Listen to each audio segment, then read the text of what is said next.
Hello मित्रांनो, आजच्या ब्लॉगमध्ये तुमचं सर्वांचं स्वागत. तर आजचा किस्सा असा आहे, आज माझ्या संग लय मोठा किस्सा झाला. 1600 रुपयानं घाटा झाला मला. 1600 रुपयानं म्हणजे कमाई तर कमी झाली, पण उलटा घाटा झाला. आता घाटा कसा झाला, मोबाईल फुटला. सकाळी घरून निघता मोबाईल पडला हातचा खाली. अरे मोबाईलचा डिस्प्ले फुटला. इथनं पिंपरीला गेलो, पिंपरीहून डिस्प्ले टाकला मोबाईलचा. डिस्प्ले टाकल्यानंतर मग कामाला आलो. जवळपास सकाळपासून फक्त 2, 3, 4 कॉल झाले फक्त आतापर्यंत. संध्याकाळचे आता जवळपास 4:30 वाजले.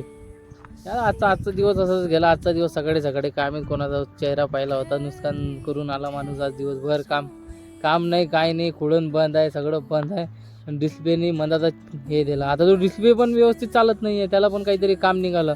आता परत मला जावं लागते आणि परत त्याच्याकडनं बघावं लागते डिस्प्लेला. अरे भाई तुने ऐसा बेटा की नाही दिया, हे नाही दिया. तुम्हाला माहिती आहे पिंपरीचं मार्केट कसं आहे. एकदम सर्व आपले गुजरातीच लोक आहेत तिकडे, भैया लोक कामधंदे करणारे. त्याच्यामुळे आता काय बोलून जाऊ, बघू आता काय होते काय नाही आहे. बस हेच सांगायचं होतं आजच्या ब्लॉगमध्ये. तर बाकी काही नाही. आता जे मी ज्या लोकेशनला उभा आहे ते लोकेशन थोडं दाखवतो मी तुम्हाला, कारण की इथे एकदम शांत वातावरण आहे. जर कोणाला प्लॉट लागले तर इथं अवेलेबल आहेत. 25 ते 26 लाख रुपये गुंठ्यानी प्लॉट आहेत. येणे प्लॉट आहेत, 1 नंबर प्लॉट आहेत. बघू शकता लोकेशन.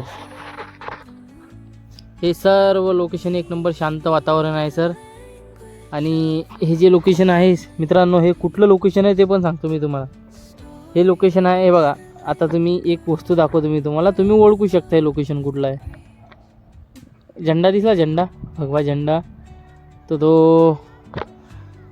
जो भगवा झेंडा लागलेला आहे तो आपल्या साई मंदिरपाशी लागलेला आहे. तर समजू शकता तुम्ही हे चोरवलीमधलं लोकेशन आहे. तर इथे येऊन कधी बी विजिट करा. पसंत आला तर घ्या. आणि मस्त कंस्ट्रक्शन आहे. आणि आपल्यालाच कॉल करा, आपण तुमचं घराचं काम करून देऊ. 1600 रुपये स्क्वेअर फूट. ओके, कुलूप लावू. जय महाराष्ट्र मित्रांनो. A few moments later. तर मी इथं जागा घ्यायची का म्हणत होतो त्याचं एक तुम्हाला खरं उदाहरण सांगतो. आता बघा हां, आता जर मी हा मोबाईल असा केला आणि इथं मी झूम केलं तर हे बघा, हे जे दिसते तुम्हाला हे प्राईडवल सिटी आहे. त्याच्या पलीकडे विमानतळ. म्हणजे काही नाही, इथं प्राईडवल सिटी फार 3 ते 4 किलोमीटर, लय लांब नाही आहे. आणि तसंच सेम या डायरेक्शनला आल्यानंतर हे बघा समोर हे आहे आळंदी देवाची, हे बघा. आणि सेम या डायरेक्शनला जर इथं गेलं तर हे PCMC एरिया. आता इथनं पिंपरी चिंचवड मिनिमम काहीच नाही, 7 ते 8 किलोमीटरच्या अंतरावर पिंपरी चिंचवड भोसरीचं मार्केट. आणि इकडे गेलं तर हे विश्रांतवाडी. तुम्ही तर बघू शकता, तुम्हाला तर माहीत आहे. आणि हा जो चरोलीचा जो एरिया आहे हा एकदम मधोमधी एरिया आहे. आजूबाजूनं काही नाही, दोन्ही इकडून खुल्ला रस्ता आहे. त्याच्यासाठी मी म्हणत होतो इथं प्लॉट घ्यायचा, दुसरं काही नाही.